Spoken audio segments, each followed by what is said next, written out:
National international خبروں میں آپ کا خیر مقدم ہے۔ بنے رہیے 7 نیوز کے ساتھ۔ بڑھتے ہیں آج کی اہم خبروں کی جانب۔ غزہ پر اسرائیل کی بمباری دوبارہ شروع، 100 فلسطینی شہید۔ اسرائیلی فوج نے غزہ کی پٹی پر جمعہ کے روز اپنی بربریت کا دوبارہ آغاز کیا۔ تازہ بمباری میں درجنوں نہتے فلسطینی، جن میں زیادہ تر بچے اور خواتین شامل ہیں، شہید ہو گئے۔ شام تک فلسطینی ذرائع نے بتایا کہ اسرائیلی فوج کی تازہ بمباری میں 100 فلسطینی شہید اور سینکڑوں زخمی ہو گئے۔ ماحولیاتی فنڈ کے قیام کے ساتھ عالمی کلائمیٹ سمٹ کی پہلی کامیابی۔ اب اصل کام شروع ہوا ہے، میں خود اس چیلنج سے نمٹنے آگے بڑھوں گا۔ امارات کے سلطان الجابری کا اعلان۔ موسمیاتی بحران سے سب سے زیادہ متاثر ملکوں کی مدد کے لیے جرمنی اور متحدہ امارات نے فیکس $100 ملین کی مدد کا اعلان کیا۔ کلائمیٹ سمٹ کے پہلے روز ہی ماحولیاتی فنڈ کے قیام کے اعلان کو اہم پیش رفت قرار دیا۔ یہ پہلا موقع ہے کہ جب خسارہ اور نقصان فنڈ میں رقم دینے کا اعلان کیا گیا۔ دبئی میں وزیراعظم Narendra Modi world climate action summit کے دوران میزبان صدر UAE شیخ محمد بن زائد ال نہیان اور UN secretary general Antony Guterres کے ساتھ ملاقات کی۔ نٹک میں 48 پرائیویٹ اسکولوں کو بم کی دھمکی ملی۔ یہ دھمکی جمعہ 1 دسمبر کو ای میل کے ذریعے دی گئی، جس کے بعد خوف و ہراس پھیل گیا۔ تمام اسکولوں کو بیک وقت ایک ای میل موصول ہوئی، جس میں دعویٰ کیا گیا تھا کہ اسکولوں کے اندر بم نصب کیے گئے ہیں۔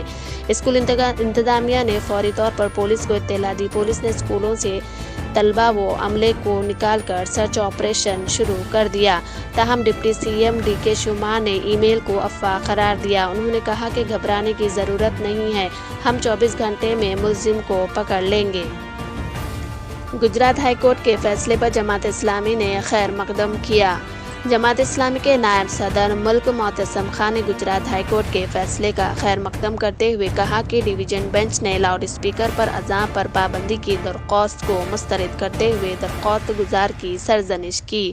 انہوں نے کہا کہ چیف جسٹس ہائی کورٹ نے اپنے فیصلے میں اس بات پر حیرت کا اظہار کیا کہ لاؤڈ اسپیکر پر اذان سے صوتی آلودگی پیدا ہوتی ہے، جس سے عوام کی صحت متاثر ہوتی ہے۔ چیف جسٹس نے درخواست گزار کے استدلال کو مضحکہ خیز قرار دیتے ہوئے سوال کیا کہ اذان سے صوتی آلودگی کا کیا تعلق ہے۔ حیدرآباد کے 15 اسمبلی حلقہ جات میں رائے دہی کا فیصلہ مایوس کن۔ شام 6 بجے کے بعد اضافی رائے دہی، 2018 کے مقابلے میں کم ووٹنگ۔ پرانے شہر میں بوگس رائے دہی کے خلاف کانگریس کے الیکشن کمیشن سے شکایت۔ چندرائن گٹا، چار مینار اور بہادر پورہ میں دوبارہ رائے دہی کا مطالبہ، پارٹی امیدواروں پر حملے کا الزام۔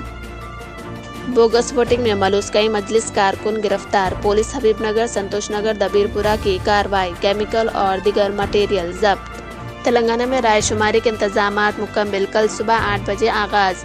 گزشتہ کے مقابلے 3% کم پولنگ، بعض علاقوں میں رات 9 بجے تک ووٹنگ۔ یاقوتپورہ میں سب سے کم 39.6% پولنگ، گنتی کے لیے 49 مراکز۔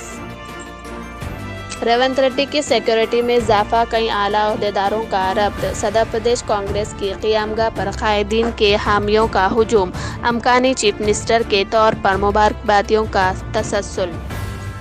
کانگریس پارٹی نے حکومت کے اعلیٰ عہدیداروں کو انتباہ دیا ہے کہ وہ KCR حکومت کے دباؤ میں کوئی غلط فیصلہ نہ کرے، جس کا خمیازہ بھگتنا پڑے گا۔ محکمہ فینانس سے کنٹریکٹرز کو سینکڑوں کروڑ کی اجرائی سے متعلق اطلاعات کا شدید رد عمل کا اظہار کرتے ہوئے CLP لیڈر بھٹی وکرمارکا اور تشہیری کمیٹی کے صدر نشین مدھو یاشکی گوڑ نے کہا کہ حکومت کے اشارے پر کام کرنے والے عہدیداروں کو بخشا نہیں جائے گا۔ امیدواروں کی قسمت کا فیصلہ الیکٹرانک ووٹنگ مشینوں میں محفوظ، نتائج پر تجسس۔ چیف منسٹر KCR کو لگاتار تیسری بار تشکیل حکومت کا موقع ملنے کا یقین۔ 3 دسمبر کو جشن منانے کی تیاریاں کر لینے، کارکنوں کو مشورہ۔